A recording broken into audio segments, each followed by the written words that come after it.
ಮೊಹಮ್ಮದ್ ಶಮಿ ಮತ್ತು ರೋಹಿತ್ ಶರ್ಮಾ ನಡುವೆ ಏನಾದರೂ ಕಿರಿಕಿರಿ ಆಗಿದೆಯಾ ಎಂಬ ಪ್ರಶ್ನೆ ಉದ್ಭವವಾಗಿದೆ. ಈ ಪ್ರಶ್ನೆ ಈಗ ಹೆಚ್ಚು ಚರ್ಚೆಗೆ ಒಳಗಾಗಿದೆ ಮತ್ತು ಪತ್ರಿಕೆಗಳ ಮುಖ್ಯಾಂಶವಾಗಿದೆ. ಶಮಿ ಮತ್ತು ರೋಹಿತ್ ಶರ್ಮಾ ನಡುವೆ ಎಲ್ಲವೂ ಸರಿ ಇಲ್ಲ ಎಂಬ ಪ್ರಶ್ನೆ ಉದ್ಭವಿಸುತ್ತಿದೆ. ಏನಿದು ಮೊಹಮ್ಮದ್ ಶಮಿ, ರೋಹಿತ್ ಶರ್ಮಾ ಮತ್ತು ಬಾರ್ಡರ್ ಗವಸ್ಕರ್ ಟ್ರೋಫಿ ನಡುವೆ ಇರುವ ಮಿಸ್ ಅಂಡರ್ಸ್ಟ್ಯಾಂಡಿಂಗ್ ಬಗ್ಗೆ ತಿಳಿದುಕೊಳ್ಳುವ ಮುಂಚೆ ವಿಡಿಯೋ ಕೊನೆಯಲ್ಲಿ ನಾವು ಕೊಟ್ಟ ಮಾಹಿತಿ ಇಷ್ಟವಾಗಿದ್ದರೆ ವಿಡಿಯೋನ ಲೈಕ್ ಮಾಡಿ, ಚಾನೆಲ್ನ ಸಬ್ಸ್ಕ್ರೈಬ್ ಮಾಡಿ ಮತ್ತು ನಿಮ್ಮ ಅಭಿಪ್ರಾಯವನ್ನು ತಪ್ಪದೆ ಬರೆಯಿರಿ. ಹೀಗೆ ಮಾಡಿದರೆ ನಮ್ಮಂತ ಕನ್ನಡ ಕ್ರಿಕೆಟ್ ಯೂಟ್ಯೂಬರ್ಸ್ ನ ಬೆಳೆಸುವ ಸಹಾಯ ನಿಮ್ಮದಾಗಿರಲಿ. ಬನ್ನಿ ಅರ್ಥ ಮಾಡಿಕೊಳ್ಳೋಣ, ಏನಿದು ಮೊಹಮ್ಮದ್ ಶಮಿ ಮತ್ತು ರೋಹಿತ್ ಶರ್ಮಾ ನಡುವೆ ಇರುವ ಮನಸ್ತಾಪ. ಮಾಧ್ಯಮಗಳಲ್ಲಿ ಬಂದಿರುವ ವರದಿಗಳು ಸುಳ್ಳು ಎಂದು ಮೊಹಮ್ಮದ್ ಶಮಿ ಹೇಳಿದ್ದಾರೆ. ಅವರು ಫಿಟ್ ಆಗಿದ್ದು ಟೀಮ್ ಮ್ಯಾನೇಜ್ಮೆಂಟ್ ವಿಭಾಗದ ಜೊತೆ ಮಾತುಕತೆ ನಡೆಯುತ್ತಿದೆ ಎಂದು ಸ್ಪಷ್ಟಪಡಿಸಿದ್ದಾರೆ. ಇದರ ಹೊರತಾಗಿಯೂ ರೋಹಿತ್ ಶರ್ಮಾ ಅವರ ಹೇಳಿಕೆ ಹೊರಬಂದಿದ್ದು, ನಾವು ಅರ್ಧ ಫಿಟ್ ಶಮಿಯನ್ನು ಆಸ್ಟ್ರೇಲಿಯಾಕ್ಕೆ ಕರೆದೊಯ್ಯುವುದಿಲ್ಲ ಎಂದು ಹೇಳಿದ್ದಾರೆ. ಸೋಷಿಯಲ್ ಮೀಡಿಯಾದಲ್ಲಿ ಅನೇಕ ಜನರು ಶಮಿ ತಮ್ಮನ್ನು ತಾವು ಫಿಟ್ ಎಂದು ಕರೆದ ಹೇಳಿಕೆಯನ್ನು ಪ್ರಶ್ನಿಸಿ ಮೊಹಮ್ಮದ್ ಶಮಿ ಆಸ್ಟ್ರೇಲಿಯಾ ಹೋಗೋದಕ್ಕೆ ಸುಳ್ಳು ಹೇಳುತ್ತಿದ್ದಾರೆ ಎಂದು ಪರಿಗಣಿಸಲು ಪ್ರಾರಂಭಿಸಿದ್ದಾರೆ. ಈ ನಂತರ ಶಮಿ ಮೊದಲು ರಣಜಿ ಟ್ರೋಫಿಯಲ್ಲಿ ಆಡಿದರು. ನಂತರ ಸೈಯದ್ ಮುಷ್ತಾಕ್ ಅಲಿ ಟ್ರೋಫಿಯಲ್ಲಿ ಅದ್ಭುತ ಪ್ರದರ್ಶನ ನೀಡಿದರು. ಅವರು ರನ್ ಗಳಿಸುವುದರೊಂದಿಗೆ ವಿಕೆಟ್ಗಳನ್ನು ಸಹ ಪಡೆದರು. ಇದಾದ ಬಳಿಕವೂ ಆಸ್ಟ್ರೇಲಿಯಾ ಪ್ರವಾಸದ 4 ಮತ್ತು 5ನೇ ಪಂದ್ಯಗಳಿಗೆ ಶಮಿ ಆಯ್ಕೆಯಾಗಬಹುದು ಎಂಬ ಮಾತು ಕೇಳಿಬಂದಿತು. ಈ ನಡುವೆ ರೋಹಿತ್ ಶರ್ಮಾ ಶಮಿ ಸಂಪೂರ್ಣ ಫಿಟ್ ಆಗಿಲ್ಲ ಎಂಬ ಮತ್ತೊಂದು ಹೇಳಿಕೆಯನ್ನು ನೀಡಿದ್ದಾರೆ. ಆದರೆ ಶಮಿ ಅವರ ಬೌಲಿಂಗ್ ಪ್ರದರ್ಶನ ಬಹಳ ಚೆನ್ನಾಗಿತ್ತು.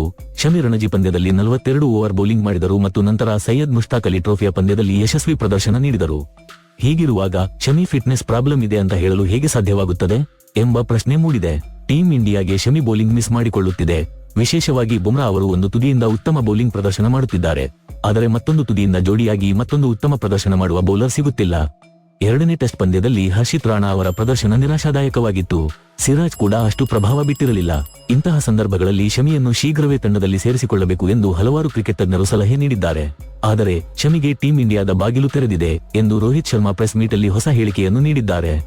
ಸೈಯದ್ ಮುಷ್ತಾಕ್ ಅಲಿ ಟಿ20 ಪಂದ್ಯಗಳಲ್ಲಿ ಶಮಿ ಅವರ ಮೊಣಕಾಲು ಸ್ವಲ್ಪ ಊತವಾಗಿದೆ ಮತ್ತು ಅವರು 100% ಫಿಟ್ ಆಗಬೇಕೆಂದು ನಾವು ಬಯಸುತ್ತೇವೆ ಎಂದು ಶರ್ಮಾ ಹೇಳಿದ್ದಾರೆ.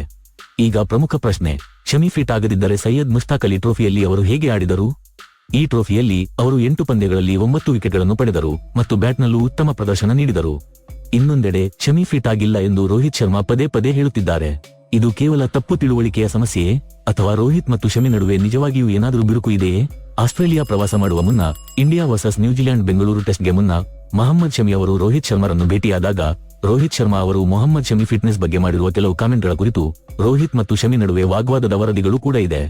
ಪತ್ರಿಕೆಗಳ ಪ್ರಕಾರ ರೋಹಿತ್ ಶರ್ಮಾ ಶಮಿ ಅವರ ಫಿಟ್ನೆಸ್ ಕುರಿತು ಪ್ರಶ್ನೆ ಎತ್ತಿದ್ದರು, ಆದರೆ ಶಮಿ ಸೋಷಿಯಲ್ ಮೀಡಿಯಾದಲ್ಲಿ ಅದನ್ನು ಸುಳ್ಳು ಎಂದು ಹೇಳಿದ್ದಾರೆ. ಅಂತಿಮವಾಗಿ ಶಮಿ ಫಿಟ್ ಆಗಿದ್ದು ನಿರಂತರವಾಗಿ ಉತ್ತಮ ಪ್ರದರ್ಶನ ನೀಡುತ್ತಿದ್ದರೆ ಅವರನ್ನು ತಂಡಕ್ಕೆ ಏಕೆ ಸೇರಿಸಿಕೊಳ್ಳುತ್ತಿಲ್ಲ? ಇದು ಕೇವಲ ಫಿಟ್ನೆಸ್ ಸಮಸ್ಯೆಯೇ ಅಥವಾ ರೋಹಿತ್ ಶರ್ಮಾ ಮತ್ತು ಮೊಹಮ್ಮದ್ ಶಮಿ ನಡುವೆ ಏನಾದರೂ ಕಿರಿಕಿರಬಹುದಾ ಎಂಬ ಪ್ರಶ್ನೆ ಉದ್ಭವವಾಗಿದೆ. ಈ ವಿಚಾರದಲ್ಲಿ ಕನ್ನಡ ಕ್ರಿಕೆಟ್ ಅಭಿಮಾನಿಗಳೇ, ನಿಮ್ಮ ಅಭಿಪ್ರಾಯ ಏನೆಂದು ಕಾಮೆಂಟ್ ಬಾಕ್ಸ್ ಅಲ್ಲಿ ತಪ್ಪದೇ ಬರೆಯಿರಿ ಮತ್ತು ಚಾನೆಲ್ನ ಸಬ್ಸ್ಕ್ರೈಬ್ ಮಾಡಿ. ಧನ್ಯವಾದ.